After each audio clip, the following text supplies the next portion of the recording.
नमस्कार. सध्या मी आहे कंदूर या गावामध्ये, तालुका शिराळा, जिल्हा सांगली. कंदूर या गावाच्या नावामुळेच तुम्हाला समजलं असेल, बैलगाडी क्षेत्रामध्ये या गावाचं नाव आहे ते म्हणजे कंदूरचा राजा या नंदीमुळे. खऱ्या अर्थानं आपण आजच्या व्हिडिओच्या माध्यमातून एकनाथ दादांशी आपण बोलणार आहोत, गप्पा गोष्टी करणार आहोत आणि त्यांच्याकडून जाणून घेणार आहोत बऱ्याच साऱ्या गोष्टी. खऱ्या अर्थानं दादांचा अनुभव किंवा बैलगाडी क्षेत्रात ते कसे आलेत त्यांचाही प्रवास आपण या व्हिडिओच्या माध्यमातून जाणून घेणार आहोत.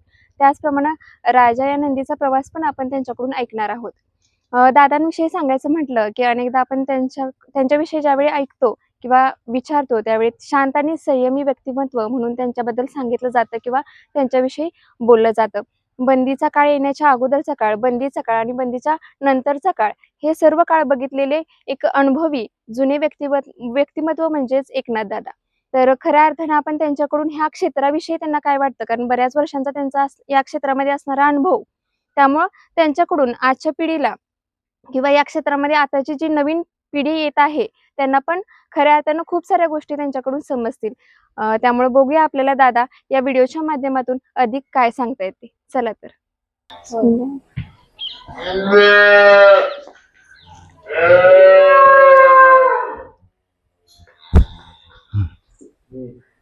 हुजरा राजा. सुरुवातीला तर आपण दादांच्याकडच्या दावणीला कोणकोणते नंदी आहेत बघूया. दादा काय, हा तर सगळ्यांना माहितच आहे. हा तर सगळ्यांना माहितीच आहे. चतुर्थ हिंद केसरी आणि मराठवाडा केसरी झालेला आणि ओरिजिनल महाराष्ट्र केसरी राजा, कंदूरचा राजा. बघू शकता तुम्ही राजा. आणि हा आमच्या दावणीतला देव नंद्या. हा डबल महाराष्ट्र केसरी, डबल हिंद केसरी झालेला, बंदीच्या अगोदरच्या काळात हिंद केसरी झालेला बैल 2010-11 साली हा नंद्या. किती वय आहे दादा याचं? याचं वय 20 वर्ष आहे. म्हणजे आज मोठा 15 जानेवारीला याला 20 वर्ष पूर्ण होणार. आपल्या सुद्धा घरी असं- जन्मलेला, घरच्या गायला झालेला कोंड आहे. होय. आणि मोठ्या लक्षाच्या अगोदरच आहे का? नाही, मोठ्या लक्षाच्या मागे 1-2 वर्षानंतरचा बैल आहे हा. 1-2 वर्षानंतर. 1-2 वर्षानंतर, कारण का हा ज्यावेळी आदत मध्ये पळत होता त्यावेळी लक्ष्या 4 दाती किंवा 6 दाती असेल, त्यावेळी दोन्ही एकत्र पळाली होती मोठ्या लक्षाने येऊन. अजून सुद्धा एकदम कसं सांभाळे बघा दादांनी. किती वर्ष म्हणालात? 20 वर्ष पूर्ण. आता ह्या जानेवारीत येत्या 15 दिवसात त्याला 20 वर्ष पूर्ण होतात. अजून सुद्धा एकदम. हो. आणि अजून हा नवीन वासरू घेतलंय तर ह्याच्याच गळ्यात पळवून शिकवतोय त्याला. अजून तो ट्रेनिंगचं काम हेडमास्टर म्हणून काम करतोय होय. भारीच. आणि ही नवीन खरेदी 1 महिन्यापूर्वी घेतलाय. कुठून घेतलाय हा दादा? सर्जा, जे दीपक पैलवान ज्याने आम्हाला तो राजा दिला त्यांनीच हा पण घेऊन दिला. त्यांच्या भागातनं साळवाडी म्हणून गाव आहे, तिथनं घेऊन दिला त्याने. याचं नाव काय ठेवलंय? ह्याचं नाव सर्जा ठेवलंय. सर्जा. हो. मैदानात उतरवलेलं. मैदानात पहिलं मैदान सेकंदचं केलं, 1 फेल गेलं. दुसऱ्या मैदानात 1 नंबर केला सेकंदलाच 1 नंबर. सेकंदला पब्लिक वर मी पहिल्यांदा कुठले बी जरी कोण घेतला तरी पब्लिक वर शिकवायसाठी सेकंदलाच पळवतो. तुमचा अनुभवच हो. म्हणजे त्याच्यातून आणि त्याच्यानंतर परवा एक पाडळीला लहान मैदान झालं 21,000 बक्षिसाचं 3 फेऱ्याचं. त्या 3 फेऱ्याच्या मैदानात पहिल्याच मैदानात नेला, 3 फेऱ्याच्या मैदानाला गुलालात राहिला. पहिल्याच मैदानात 3 फेऱ्याच्या गुलालात राहिला. साधारण 15-16 महिन्याचं वासरू आहे. खरंच बघू शकता दादांची असणारी दावण आणि खऱ्या अर्थानं किती चांगल्या पद्धतीने दादा बैलांची काळजी घेत आहेत ते पण याच्यातून समजते. नमस्कार दादा. पहिल्यांदा तर तुमचं स्वागत आहे आमच्या चॅनल मध्ये. आणि दादांविषयी सांगायचं म्हणजे दादांना आम्ही कॉल केलेला आणि दादांनी लगेच आम्हाला सांगितलं त्यांच्या वेळेनुसार आणि त्यांनी आम्हाला वेळ दिला त्याबद्दल सुरुवातीलाच मी तुमचं आभार मानते खऱ्या अर्थानं आम्हाला वेळ दिल्याबद्दल. तर सुरुवातीला मला तुम्हाला विचारायचं आहे की तुम्ही एवढ्या म्हणजे बंदीचा सुरुवातीचा काळ बघितलाय, बंदीचा काळ बघितलाय, आता पण आहे या क्षेत्रामध्ये, तर तुमच्या या क्षेत्रातल्या प्रवासाची सुरुवातीविषयी प्रेक्षकांना सांगा. सुरुवात कशी झाली, एक घरात देशी गाय होती आमच्या, त्या गायला झालेला खोंड म्हणजे नंद्या. त्या नंद्या पळायला लागला, त्यापासून आमची सुरुवात झाली शर्यत क्षेत्राची. बैल पूर्वीपास आपल्या शेतीसाठी बैलही घरी असायचीच, पण शर्यतीची सुरुवात नंद्यापासून झाली. नंदीविषयी तुम्ही सांगताय तो डबल महाराष्ट्र केसरी. 2 वेळा हिंद केसरी आणि 2 वेळा महाराष्ट्र केसरी झालेला बैल आहे आपल्या गोट्यात. आता 20 वर्ष वयाचा बैल आहे माझ्याकडे. म्हणजे पूर्वीपासूनच खऱ्या अर्थाने तुम्ही घडवलेले हे नंदी आहेत. हो. आणि राजाविषयी काय सांगाल? राजाचा प्रवास किंवा राजाची खरेदी? राजाची खरेदी कोल्हापूर जिल्ह्यातल्या पन्हाळा तालुका तिथले दीपक पैलवान म्हणून आहेत. ते दीपक पैलवान मानेवाडी गावातले, त्यांनी त्यांच्याकडनं मी वासरू घेतलं. सुरुवातीला एक मैदान सेकंदच्या मैदानात पळताना बघितलं होतं, तेवढ्यावरच घेतलं. आणि नंतर मी नंद्या संघ आणून पळवून त्याला ट्रेन केलं. आणि मग हळूहळू मैदानात काढत पहिले सेकंदाच्या मैदानात पळवलं. सेकंदाच्या अगोदर? हा, अगोदर सेकंदच्या मैदानात दोन्ही कांदी पळवून दोन्ही साईडनं पब्लिकला त्याला ट्रेन करून मग नंतर फायनलच्या पट्ट्यात काढलं. सेकंदाचं मैदान आणि आपलं 3 फेऱ्याचं मैदान याच्यामध्ये काय फरक असतो? सेकंदाच्या मैदानाला कसं राहतं, एकच फाटी राहते आणि दोन्ही साईडला पब्लिक असतं, त्यामुळं प्रत्येक बैलाला पब्लिकवरच पळावं लागतं. आणि फायनलच्या मैदानात कसं आहे, 3 फेरं पळावं लागतं.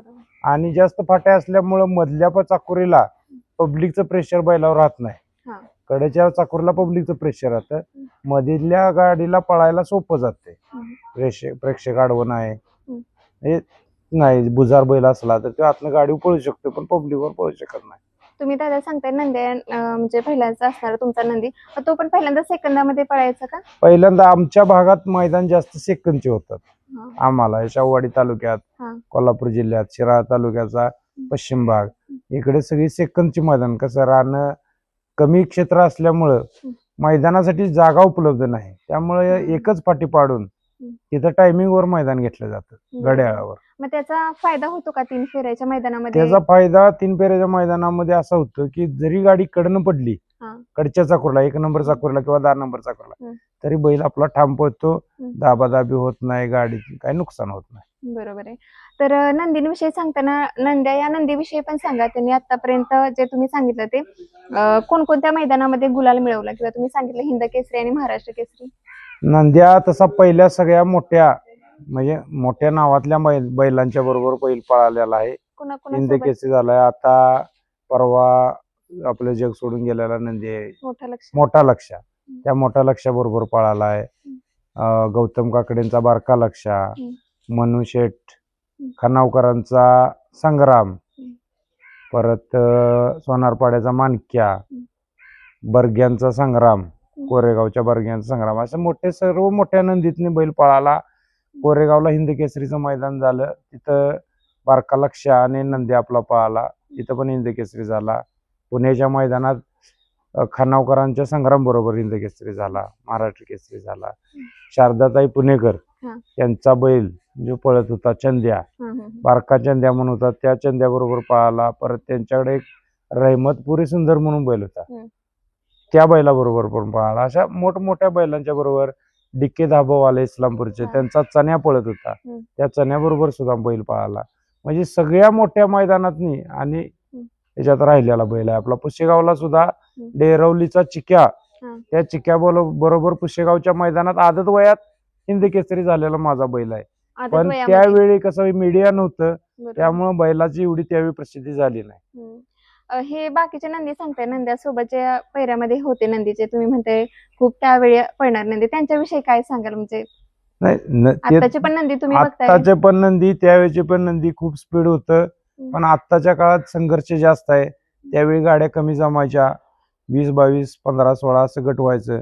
आता त्या मुकाबल्यात 100 गट पळावं लागते.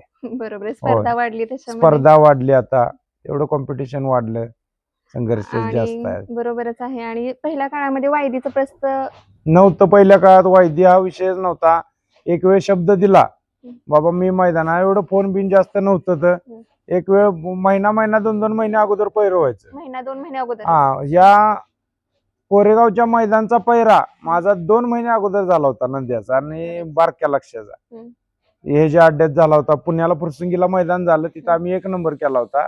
मनुशेठचा संग्राम आणि आपला नंद्या, निनामच्या जीवन ड्रायव्हरनं गाडी आणली होती, तिथं 1 नंबर केला. त्या काळात 77,000 बक्षीस होतं. मला वाटतं ते साल 2009-10चं साल असेल. 2 महिने अगोदर पैरा झाला आणि त्या अड्ड्यात आमचा पैरा ठरला. हे त्यांनी सांगितलं तर गौतमबाई त्यावेळी, दादा मला मध्ये आधी कुठं नको, कोरेगावचं जे नामांकित मैदान असतंय पारंपरिक, त्या मैदानाला मला वासराचा पैरा द्या. आदत होता त्यावेळी नंद्या, आदत वयात तो हिंद केसरी झाला 1 नंबर करून कोरेगाव. एक रेकॉर्डच म्हणावं हो, लागेल. त्यावेळी त्याचं रेकॉर्डच आहे. आणि दादा तुम्ही सांगितलं की 2 महिन्यापूर्वी झालेला पैरा, आणि खऱ्या अर्थानं हे शब्द देणं आणि त्या शब्दाला जागणं. पण आता हाच संघर्ष म्हणावा लागेल का? आता हेच हाच अडचणी? संघर्ष आहे. आता हा अडचण आहे की आज पैरा केला तर उद्या टिकत नाही. कोणी तर काय सांगितलं किंवा एखाद्या मैदानात बैल पळताना कमी दिसला तर लोक लगेच पैरा मोडतात, दुसरा करतात. हे बरेच प्रकार त्यावेळेच्या आणि आत्ताच्या नीतिमत्तेत लई फरक झाला लोकांच्या. ही नीतिमत्ता कशामुळं सगळे घसरली म्हणायचं? घसरली म्हणजे पहिलं मी म्हणेल पैशासाठी, आणि दुसरं प्रत्येकाला हव्यास वाढला की नाही नंबर झालाच पाहिजे. माझं मैदान आहे, आज इथं जवळचं मैदान आहे, आपला गाडी राहिलीच पाहिजे, नंबर झालाच पाहिजे, हे हव्यास जास्त झाला. पहिल्यासारखं कसं आहे, वचनिक राहिली नाही तर लोक. पहिलं एक वेळ वचन दिलं तर मैदानात बैल घेऊन येणार का तर माणूस येणारच, गॅरंटेड. आज असं झालं की उद्या मैदानात, तर आज संध्याकाळी फोन येतोय की मैदानाला उद्या बैल आपला पळणार नाही, बैलाला लागले, दुखापत झाल्या, बैल तर त्यांचा पळा असतोय, काहीतरी निमित्त सांगायचं आणि पायरा मोडायचा, असं पण प्रकार भरपूर होतात. पण सगळीच माणसं अशी नाहीत. भरपूर यात 90% अशी पण लोक आहेत की आज सुद्धा वचनाला जागणारी लोक आहेत. एक 5-10%च लोक असा वर्ग सोडले तर सगळे शब्दाला जागणारे आहेत. एक वेळ शब्द दिला तर बैल पळवतात, भले मग तिथं मैदानात जाऊन काय बी होते. आणि ते खूप महत्वाचं असतं. तेच महत्वाचं आहे. तसं शब्द दिल्यानंतर थोडंफार झालं असतं तर मानसिकता किती हे होत असेल. तर मानसिकता त्रास होतोय. परत पैरा उडकायचं, ऐन वेळी दुसरा सगळ्या चांगल्या बैलांचं पैर झालेलं असतं, तर मग आपल्याला बैल चांगला भेटत नाही, एक नंबर घातला टॉप मधला बैल भेटत नाही, मग खालच्या पैऱ्यात पळावं लागतं. असं बऱ्याच गोष्टी त्यात अडचणी निर्माण होतात. आता बोलूया दादा राजा या नंदीविषयी. आतापर्यंत आणल्यापासून कोणकोणत्या मैदानामध्ये गुलाल, म्हणजे नेहमी तर गुलालात आहे, तर प्रकर्षाने सांगा की ह्या मैदानामध्ये गुलाल केला. आता सगळ्या जत्रेच्या अड्ड्यातनी बैल आतापर्यंत म्हणजे 99% बैल गुलालातच आहे. कधी नाही असं नाही. आणल्यापासून मी घेतल्यापासून सगळं मैदान त्याचा 99, एखादा टक्का कसा होतोय, चुकून एखाद्या दिवस काहीतरी प्रॉब्लेम होतोय, काय होतंय, फॉल होतोय, असं होतंय. पण पळून गाडीनं कधी मार खाला नाही. आणि मोठी मैदान सांगायची म्हणलं तर पेडगावला गेल्या वर्षीचं जे पावसाळ्यात मैदान झालं आता, ते त्या मैदानात दोन्ही दिवस वासरू आदत असून ओपनच्या पण मैदानात गुलालात राहिला, हिंद केसरीचा मान मिळवला. आदतच्या पण मैदानात दोन्ही दिवस सलग 2 दिवस पळून गुलालात राहिला. आदल्या दिवशी ताईंची घरचीच गाडी म्हणून अर्जुन आणि राजा पळाला. दुसऱ्या दिवशी चिमण्या बरोबर पळाला, तिथं पण गुलालात राहिला. त्यानंतर माळशिरसला जे मैदान होतं हिंद केसरीचं, त्या मैदानात जुना बैल पळा, त्या मैदानात पण कर्णकच्या राजा आणि राजा दोन्ही एकत्र पळून हिंद केसरी झाला. असं आदत वयात 3 वेळा हिंद केसरी झाला आदत वयामध्ये. हो. परत ह्याच वर्षी कदमवाडीच्या मैदानाला महाराष्ट्र केसरीचा मान मिळाला, आणि त्या मैदानात आम्हाला पण 1 नंबरचा महाराष्ट्र केसरीचा मान मिळाला घरच्या गाडीला. बघा, खूपच म्हणजे अभिमान वाटण्यासारखी गोष्ट आहे. आतापर्यंत अनेक मैदानात तुम्ही सांगताय 90% राजा गुलालातच असतो. तर असं एखादी आठवण किंवा एखादं मैदान आहे की तुम्हाला वाटलं की अपेक्षित नव्हतं आणि राजानं गुलाल केला आणि तुम्हाला म्हणजे त्यावेळेची भावना वेगळीच होती, अभिमान जास्तच वाटला? कसं आहे, राजाचा पहिला गुलाल 3 फेऱ्याचा ते कोपारड हवेली पुण्याजवळ ह्याच्या कराडजवळ त्या मैदानाला गेलो, तिथं पहिलाच गुलाल. हे म्हणजे त्यावेळी आम्हाला वाटलं नव्हतं अपेक्षा की गाडी गुलाल म्हणजे वासरू करील. त्याच्या अगोदरच एक मैदान केलं तर निमसोडचं, तिथं आमची सीमेला हार झाली थोडक्यात. त्यानंतर गणेश पैलवान म्हणून आहेत ह्याचे गोरेगावचे, त्यांनी पैरा करून दिला संभाजीनगरच्या बैलाचा, ओमकार नाव त्याचं, गांधेलीचा बैल, चित्रा ड्रायव्हरचा. त्यांनी पैरा करून दिला आणि त्या मैदानाला गेलो, तिथं कडनं पळून फायनलला उजवी साईड कडनं पळून एक नंबर मधनं झाला माहिब्याच्या गाडीचा, आणि आमच्या गाडीचा 2 नंबर झाला. ते म्हणजे अविस्मरणीय क्षण आहे. लक्षात राहणार मैदान म्हणजे पहिला गुलाल वासराचा कडनं पळून. त्याच वेळी पुकारलं सुनील मोरेने की हिंद केसरीचा मान दावणीला आहे. हो, त्यामुळे ते एक अविस्मरणीय आहे. आणि दुसरं मैदान म्हणजे आदत वासरू असन, ओपनचं मैदान झालं नेवरीला. त्या नेवरीच्या मैदानात सगळे मोठे नावजिक नंदी होते, त्या ह्याच्यात पळून जो स्वराज 855 हिंद केसरी झाला कोरेगावला. त्याच्यानंतर 3-4 दिवसातच मैदान झालं होतं नेवरीला. त्या नेवरीच्या मैदानात स्वराज बरोबर पळून 3 फेर पळून 1 नंबर केला वासरानं, आदत वासरानं.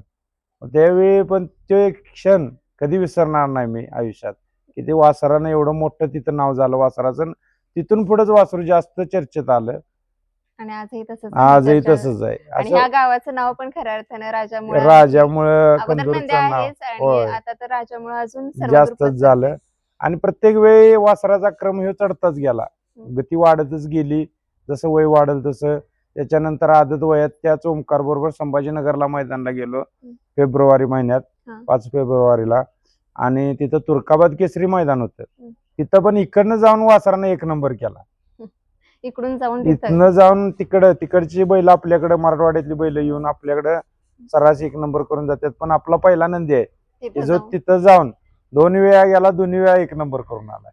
खरंच परवा आहे. जे मराठवाडा केसरीचं मैदान झालं तिथं पण चिमण्या बरोबर पळाला, बाडेंच्या किंवा नवाब बहीणच्या त्या बैलाबरोबर 1 नंबरचा. परत मी भरपूर बैल घडवली. ते आता जे फडके दादा सरकारांच्याकडे जो बादल पळत होता हा, हा, हा. नावजिक, तो बैल पण आमच्या दावणीलाच घडून गेलेला आहे. अरे अशी बघू शकताय म्हणजे बादल हा नंदी तुमच्याकडूनच हो घडवलाय घडवलाय. मीच. आणि त्या बादलचा गुरु पण आपला नंद्याचा आहे. होय. फक्त कसं झालं, बंदीच्या काळात मी बरीच वासरं अशी तयार करून विकली. कसं आहे, मी किती केलं तरी शेतकरी आहे, सर्वसामान्य माणूस आहे. पैशाच्या खर्चाच्या याला आपण कॉम्पिटिशनला टिकू शकत नाही. मग आपण ठराविक वेळेत बैल चांगला तयार करतो, चांगले पैसे आले की विकतो. आता तुम्ही सांगताय राजा या नंदीविषयीचं तुमचं प्रेम पण समजते आणि तुम्ही अभिमान पण व्यक्त करताय. परंतु एवढं असताना पण तुम्ही उर्मिला ताईंना राजाला विकण्याचा निर्णय घेतला, त्यावेळेचं कसं काय ठरलं किंवा नाही, कसं आहे, हे क्षेत्र आता किती खर्चिक बाब आहे बघताय. आता कालच मैदानला गेलो, तिथनं हेलपाटा झाला आमचा, मैदान कॅन्सल झालं. जवळजवळ एक 12-13 हजार रुपये खर्च झाला, गाडी भाडं 7-8 हजार, किती 4 अंतर पोरं इथून आहे? संघ. तिथून 200 किलोमीटर गेलो आणि मागं आलो मोकळं. अशा वेळी असा अनाठाई खर्च आपण एक सर्वसामान्य शेतकरी शेतीतल्या उत्पन्नावर एवढा खर्च करू शकत नाही. ह्या सगळ्या गोष्टीचा बारकाईने विचार करून मी ताईंच्या सारखं एक व्यक्तिमत्व निवडलं की बाबा आपल्याला सपोर्ट सिस्टीम बैलाच्या मागे पाहिजे, म्हणून जाईंना पार्टनर करून घेतलं. आणि जो तुम्ही निर्णय घेतला वाटतं योग्य निर्णय घेतला नाही, तुम्ही. योग्यच आहे, निर्णय योग्यच आहे. कारण कारण लय अगोदर पण मोठा तुम्हाला सपोर्ट. मागितलं असेल राजाला म्हणजे नाही, भरपूर जणांची मागणी झाली होती, पण माझं एकच ध्येय होतं की बैल आपल्या दावणीत राहायला पाहिजे. म्हणजे बाकीचे काय म्हणायचे डायरेक्ट हा, बैल पूर्ण विकत पाहिजे होता.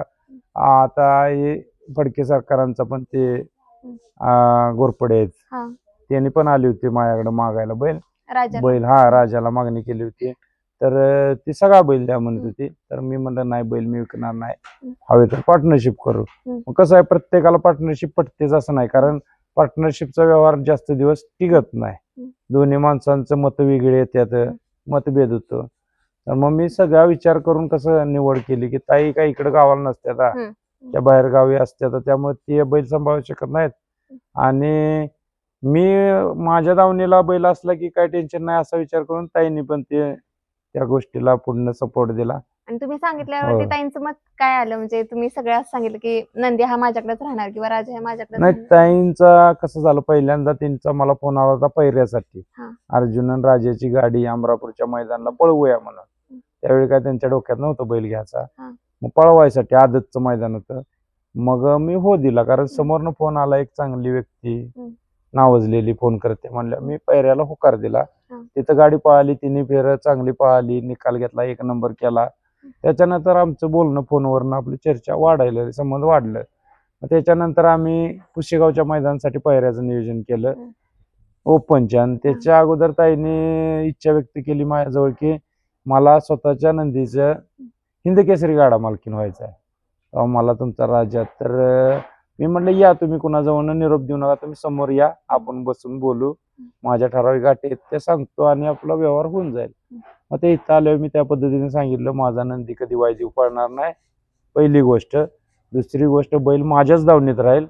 आणि तिसरी गोष्ट, बैलात पार्टनरशिप मध्ये व्यवहार होईल, सगळा बैलाचा व्यवहार काही करणार नाही. कारण मी मालक म्हणून आजपर्यंत राहिलोय आणि मला मालक म्हणूनच राहायचं आहे बैलाचं, त्यामुळे मी पूर्ण बैल काय देणार नाही.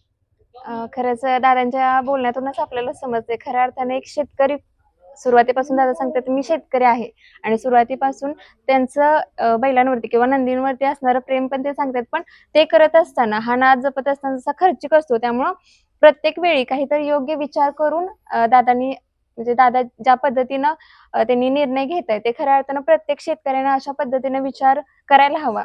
असंच म्हणावं लागेल या ठिकाणी.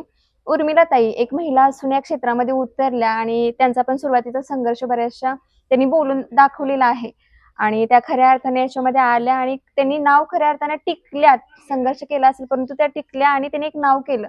त्यांच्याविषयी ताईंविषयी काय सांगाल? नाही, ताईंचं काय व्यक्तिमत्व खूप चांगलं आहे, समाजात प्रतिष्ठा आहे, आणि एक किंवा महिला म्हणून येणं म्हणजे एक महिला म्हणून एवढ्या लोकांच्या गर्दीच्या ठिकाणी येणं हे धाडसाचं काम आहे. धाडसाने यायला पाहिजे. एक महिला म्हणून त्यासने आदर पण भेटतोय तेवढा मैदानात.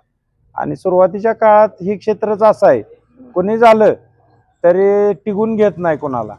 आणि ह्यात टिकायचं म्हणलं तर स्वतःचा नंदी चांगल्या प्रतीत पळणारा, गुलालात राहणारा नंदी पाहिजे तरच ह्यात टिकू शकतंय. सुरुवातीला नंदी कमी पळणारे होते, लोकांनी त्यांच्याकडनं पैसे घेतलं, वायदी घेतली, फसवलं, अशा गोष्टीतनं ते पण भरपूर त्यासने अनुभव आला. त्याच्यानंतर त्यांनी स्वतःचा नंदी घ्यायचा ठरवला. पहिल्यांदा करार केला अर्जुन बरोबर, त्याचा अनुभव घेऊन नंतर मग खरेदी केला. असं प्रवास झालाय त्यांचा या शर्यत क्षेत्रात. मग तिने पण खूप संघर्ष केलाय सुरुवातीपासून. दादा, वायदी न घेण्याबद्दलचं तुमचं तत्व ह्याच्या पाठीमागचं कारण काय आहे?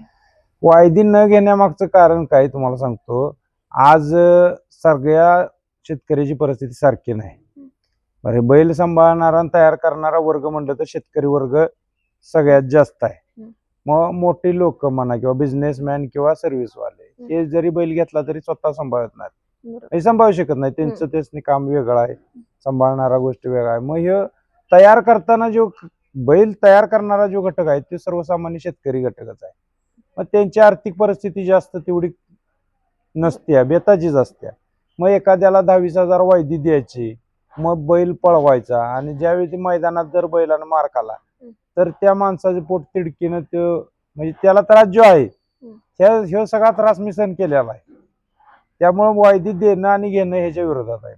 आम्ही म्हणतो घ्या तुम्ही कधी, बाबा मैदानात बक्षीस आलंय, मी 5-10 हजार ज्यादा त्यातनं नेतो म्हणा तरी चालेल, काय अडचण नाही. पण अगोदर त्याच्या घरातलं पैसे तुम्ही घेऊ नका, हे वाईट वाटतंय. सगळ्यात सर्वसामान्य शेतकरी कुटुंबाचं उत्पन्न हे बेताचंच असते, मोजकच असते. आणि त्यातनं तो वडाताण करून वायदी देऊन बैल पळवणार आणि त्यावेळी जर गाडीनं मार खाल्ला तर त्याची परिस्थिती नसते की ते पेलावं असं. दादा, तुम्ही छत्रपती संभाजीनगरला गेलेला आणि त्यावेळेस थोडंफार म्हणजे व्हिडिओ मधून थोडं लक्षात आलं, त्यांनी बाईट मध्ये सांगितलेलं होतं. नक्की काय सांगाल त्या दिवशी पैऱ्याचं? म्हणजे ते काय झालं होतं, अगोदर 7 तारखेला पैरा ठरला होता लक्कन बरोबर. ते काय त्यांच्या भागचं मैदान असल्यामुळे त्यांचं काहीतरी विषय झाला. मग त्यांनी सांगितलं की बाबा राजा बरोबर गाडी एवढी पळणार नाही किंवा मला 1 नंबर होणार नाही, ताई आपण पळायचं नाही. म्हणजे वैयक्तिक ताईंचा त्यांचा फोनवर काय काय झालं पहिल्यांदा मला माहित नाही. नंतर त्यांनी फोन केला त्यावेळी मी कॉन्फरन्स कॉलवर होतो. मग ताईंच्या बरोबर तेव्हा ते मनोहर शेठ म्हणत होते पळवूया गाडी. तर ताई म्हणल्या तुम्ही माझ्या नंदीच्या प्रतिष्ठेवर प्रश्नचिन्ह उभा केलंय की तुमच्या बैलाबरोबर गाडी राहणार नाही कोणाला. म्हणून मग ताई म्हणल्या नाही, आता मी कधीच बैल तुमच्या बरोबर पळवणार नाही. मग ते नाही म्हणल्यावर मग ते विषय झाला, ती वेगळ्या पायऱ्यात पळले आम्ही. नंतर अमित भाडळेंचा फोन आला मला ताईसने की आपली गाडी पळवूया. ऐनवेळी तो नंदी मोकळा होता, चांगला गुलालातला 1 नंबरातला, म्हणून आम्हाला ते पायरा झाला. नाहीतर आम्हाला हलक्या पायऱ्यातच पळावं लागलं असतं. त्याबरोबर पळालो, तिथं पळालो, 1 नंबर केला. म्हणजे आपल्या बैलानं सुद्धा दाखवून दिलं की मी मालकासाठी किंवा ताईंच्यासाठी मी त्यांच्या नावाच्या प्रतिष्ठेसाठी दाखवून दिलं की राजाला पण समजलं हे सगळं. ते योगायोगाच्या गोष्टी आहेत. शेवटी शर्यत आहे, त्यात हारीची ती होत राहते. कधी एक मैदान पळालं म्हणून कोण मोठा राजा झाला दुसरा शिपाई झाला असं काही नसतंय. मैदान आहे, रोज एक मैदान पडत राहते. 5-5, 10-10 लाखाच्या आता मोठ्या रकमेची मैदान पडते, ते तुम्ही बघताय. त्यामुळे कसं एका मैदानासाठी असं वाईटपणा कुणी कुणाचा घेऊ नये. कसं ह्या पैऱ्यासाठी पूर्ण वाद झालेले आणि एकत्र येतात लोक, का तर दोन्ही बैल एकत्र पळवायसाठी. त्यामुळं अगोदरच चांगलं राहिलं तर पुढे भविष्यात एकमेकाकडे जायला काय अडचण येत नाही. आता तुम्ही छत्रपती संभाजीनगरला पहिल्यांदाच राजाला नेलेलं, एवढं जास्त अंतर म्हणजे नाही, इथून 500 किलोमीटर अंतर होतं. याच्या अगोदर पण एक वेळ मी मगाशीच बोललो होतो हा. की फेब्रुवारी महिन्यात आदत वासरू असताना त्यावेळी आदतच्या मैदानाला तुर्काबाद केसरी म्हणून होतं, तिथे गेलो होतो. तिथं पण ओमकारच्या गळ्यात पळून 1 नंबर केला होता. आणि परवा गेलो तेव्हा पण 1 नंबर. मग मी ते म्हणे प्रवासाचं मराठवाडा आपल्या- आमच्या बैलाला लक्की आहे. प्रवासाचं कसं म्हणजे एवढं अंतर असताना पण तुम्हाला कसं वाटलं प्रवासात तुम्ही म्हणजे नाही, आदल्या नंदीला त्रास- दिवशी नंदीला त्रास होतोय प्रवासाचा. 12 तासाचा प्रवास होता. तर आदल्या दिवशी आम्ही सकाळी निघालो.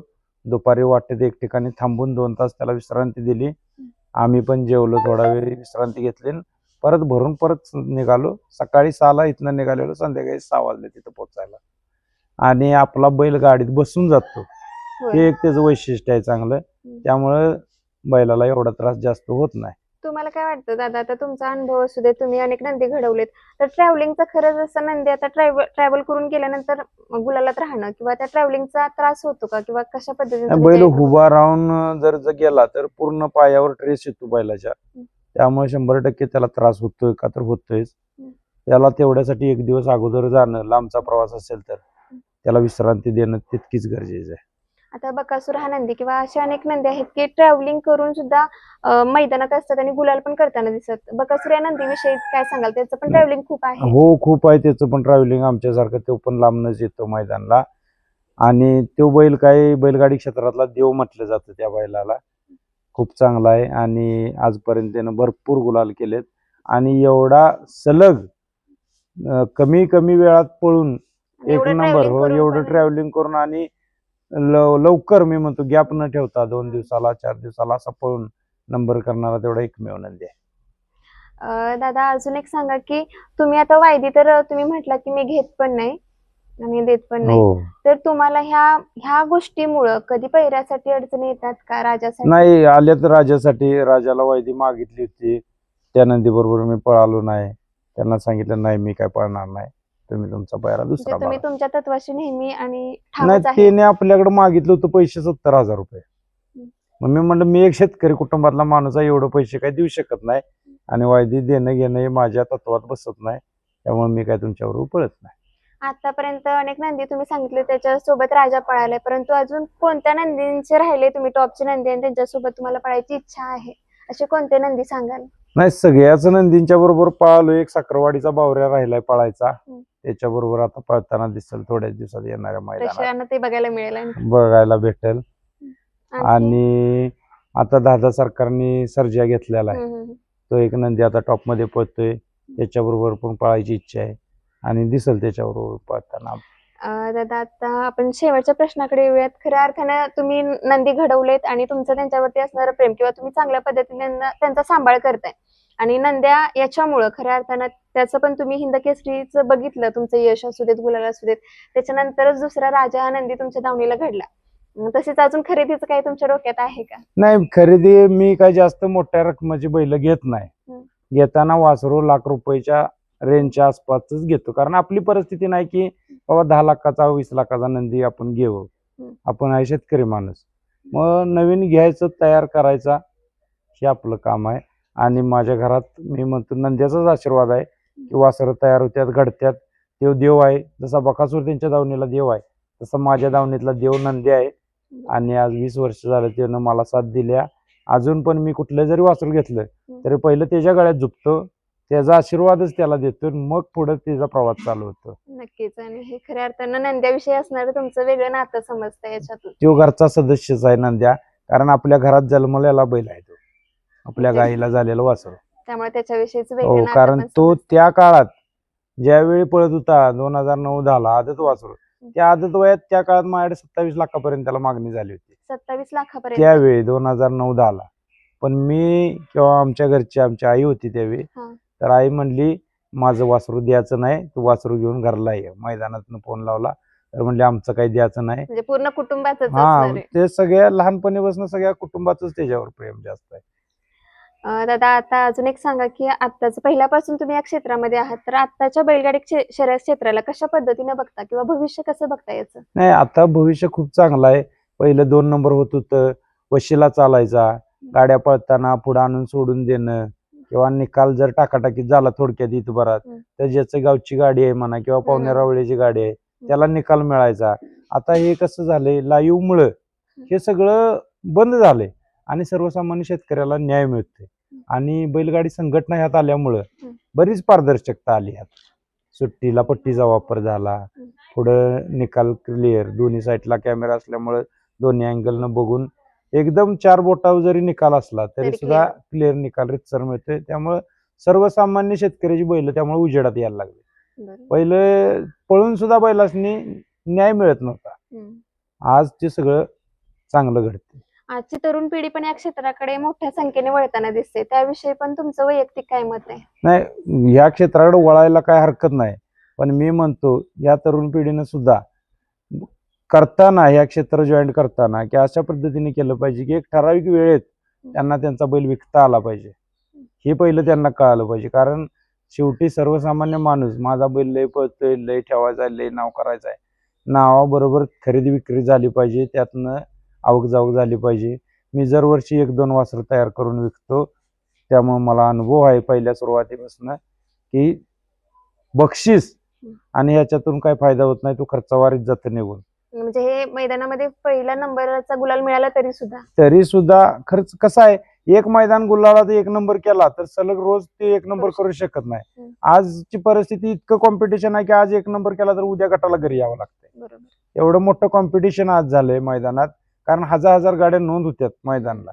त्यामुळं पहिलं किती सांगत होता तुम्ही पहिल्या वेळेस? पहिल्या वेळेला 100 गाडी जास्तीत जास्त नोंद व्हायची, 20-22 गट पडायचं, तर 5 गट पळायचं, 5 किंवा 6 गाड्या. आता 10 ते 12 गाड्या गटाला पळतात आहे.